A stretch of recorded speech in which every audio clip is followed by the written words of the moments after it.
Hi everyone, today I will show you how to add a video inside the Webflow.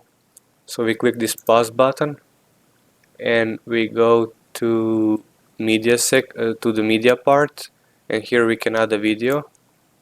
We drag it, and here uh, to add a YouTube video inside a website we need to put URL link. So I chose this YouTube video from Iman. We copy the YouTube link, or just click here and set Control C,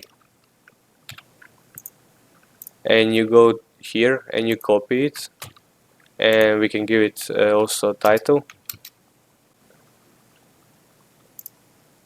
and that's it. Now when you click, let's actually publish the website first,